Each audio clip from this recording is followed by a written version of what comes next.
ऊंची थी, जिनको पार करना बहुत ही मुश्किल था। लेकिन आज़ादी के मतवालों को भला कोई रोक पाया है? ऊंची दीवार हो, आग का दरिया हो, कैसे भी हालात हों, जिन्होंने आज़ादी पानी है वो हर हाल में आज़ादी पाकर रहते हैं। हीरा और मोती भी ऐसे ही मतवाले थे। उन्होंने भी ऊंची दीवार को तोड़ने का फैसला किया। लगी तो लाइक करें, सब्सक्राइब करें, साथ में शेयर करना ना भूलें। मुंशी प्रेमचंद कृत दो बैलों की कथा, सिर्फ 10 पंक्तियों में। कहानी के मुख्य दो पात्र हैं, दो बैल जिनका नाम है हीरा और मोती, और झूरी एक किसान है जो दो बैलों का मालिक है।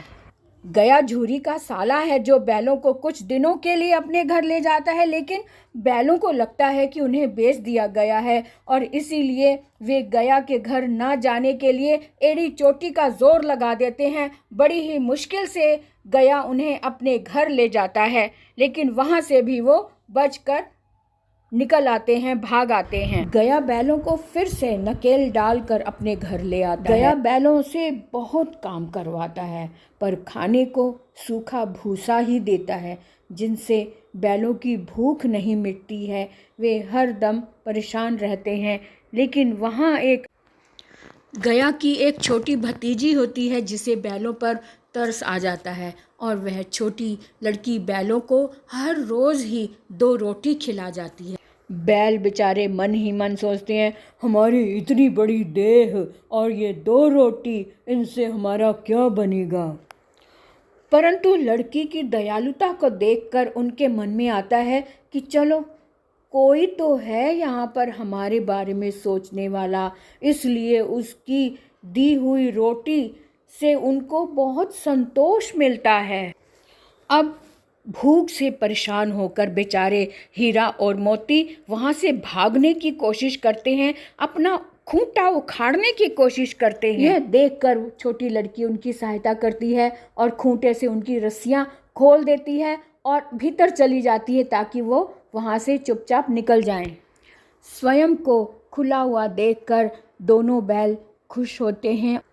स्वयं को खुला हुआ जानकर हीरा मोती से कहता है, चलो चलो जल्दी चलो, जल्दी चलो, रस्सी खुल गई है, कहीं कोई आ ना जाए। मोती भी उसकी हामी में हाँ भरकर बोलता है, हाँ हाँ चलो चलो, फटाफट चलो। जैसे ही वो लोग बाहर निकलते हैं और बेतहाशा भागते हैं, भागते भागते वे दोनों जंगल की ओर मुड़ जाते हैं। अब दूर जाकर उन्हें लगता है कि ओहो, हम तो गलत रास्ते पर आ गए हैं, पर अब क्या कर सकते थे। सामने मटर का खेत था, उन्हें भूख भी लगी थी। अब दोनों जने उस मटर के खेत में घुस जाते हैं और पेट भर कर मटर खाते हैं। जब मटर खाते खाते उनका पेट भर जाता है, तब वो सोचने लगते हैं कि अब हम कहाँ जाएं, और वो खेत से बाहर निकल रहे होते हैं तो सामने से एक सांड उनकी तरफ बढ़ रहा होता है। लाल लाल आँखें हैं, लेकिन पहले वो डर जाते हैं, फिर दोनों सोचते हैं कि हम तो 2 हैं, वो तो 1 है। अपने अंदर दृढ़ संकल्प करके उस सांड का सामना करते हैं और उसे हरा देते हैं। अब उस सांड को हराने के बाद उन्हें फिर से एक बार भूख लगाती है। मोती कहता है, हीरा क्या कहते हो, एक बार फिर से चलें उसी खेत में, फिर से थोड़े से मटर खा लेते हैं। पेट तो भरा नहीं, भर तो गया था, मगर उस सांड से लड़ने की वजह से फिर से भूख लगाई है मुझे तो मोती कहता है, ठीक है चलो चलते हैं। अब जब दोबारा वो लोग गए, अब तो भाई बात ही कुछ और हो गई। ओहो, ये क्या हुआ, वो तो माली आ रहा है, भागो मोती भागो। हीरा कहता है, मैं कैसे भागूं, मेरा पाँव तो कीचड़ में फंस गया है, मैं क्या करूं। तो मोती कहता है, ओहो चल चल, जल्दी कोशिश कर, बाहर निकल, नहीं तो माली हमें पकड़ लेगा, जल्दी कर। लेकिन ये क्या, हीरा तो कीचड़ में से निकल ही नहीं पा रहा था। ओहो, अब मोती को भी उसके लिए रुकना पड़ा, क्योंकि साथी हैं दोनों दोस्त हैं, एक दूसरे का साथ देने का वादा किया था, तो एक को मुसीबत में डालकर कैसे भागा जा सकता था। अब मोती हीरा को यूं मुसीबत में छोड़कर कैसे जाता, इसलिए मोती भी हीरा के साथ पकड़ में आ गया और खेत का माली अब उन दोनों बैलों को कांजी हाउस ले गया। कांजी हाउस जहाँ पर आवारा जानवरों को रखा जाता था।